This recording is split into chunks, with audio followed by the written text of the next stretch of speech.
At number 35 on the iconic 100 list is the 1997 Metal Universe Kobe Bryant, which includes both of the precious metal gems, both the green to 10 and the red to 90.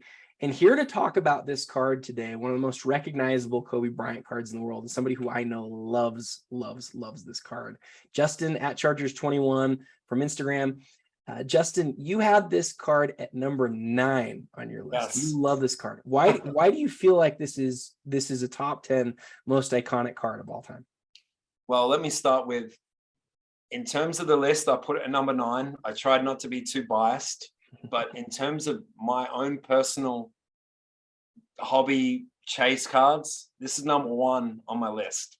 And it has been for a few years, and it's always, you know, being a little bit out of reach, and I think it's getting more and more out of reach every year. But the thing I love about this card is it's more just stemming from the base set. You know, the base set, as people know, is really, really incredible. Design's amazing. Texture of the set, they used foil, they used, you know, it's kind of got that 3D feel to it. On most cards, have got little pops and, you know, waves and all kinds. But the Kobe, like, I'm also a massive Star Wars nerd, and what looks like the Death Star in the background, you know, some people would think it's super cheesy. But to me, you know, being a big Kobe guy, and, you know, I saw Kobe play back in the day. So, you know, I've always loved Kobe, but there's something about the reds and the green, you know, just that set in general as well. The PMG reds and greens, the parallels. I own a couple of them, but not Kobe, and I have owned a few, and it's just something about those cards. When you have them in hand, they just look incredible. And to me, Kobe's 90s cards, massive fan of a lot of his 90s stuff. And that, to me, is just like the pinnacle of Kobe cards. That's not signed. Anything that's not signed of his, I think that's, to me, his best card. So yeah, that's just me being biased. So I'm a big Kobe guy. As you say that, as we record this today, the most expensive Kobe card to ever sell was a green PMG. It wasn't the 96 Chrome Refractor. As of today, that's the case.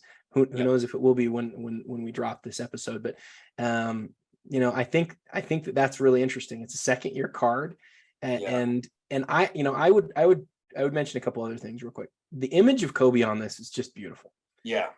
I am not a 90s Kobe guy personally, although I love Kobe stuff.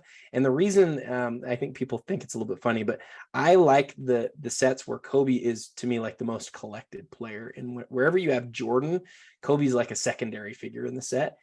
Even though that's the case with this specific set, like I see that image of Kobe throwing the no-look pass, and like I just love this card. I picked up an autographed raw copy of this card a while ago. I've sent it into PSA. They wouldn't authenticate it. I believe it's real, but I can't get anybody to tell me that they believe it's real. Maybe I need to try Beckett, or I need to try SGC or something. But I love this card so much that the thing that I think that a lot of people really love about it is, like, you can go get the base card raw for, you know, double digits. It's not too expensive. And if you want to even buy like a PSA 8 or a PSA 9, it's not the end of the world to go grab one of those. But you grab a PSA 10 copy, and then, you know, you grab a PMG red. Like those are, you know, huge. Like, especially, I mean, the PSA 10s like in the couple $1,000 range. The PMG reds now are like in the hundreds of thousands of dollars. And then the green, we know, sold for $2 million. It is, unfortunately, for both you and for me, two people who would really like to own the card, it's unfortunately unattainable at this point. But it's just a gorgeous card with that, especially the red. Justin, the red with the yellow jersey. It's just a fantastic card. I mean, the thing is too, Adam, I think the base set of that year, Metal Universe 97, 98, to me, it's the greatest base set. And I'm a 90s kid. I was a teenager then, so it resonates a lot to me. I was around that era. But, you know, having Jordan in there, having like young Kobe, but just the design, I think it's the greatest set ever, base set. And that Kobe base card, another reason why I love the red so much and the green, is that's, to me, the best looking Kobe base card ever created. So that's just my opinion. But, you know, if I see that as the best base card ever, and then they're going to make parallels, I'm going to be like all over that, you know? So yeah.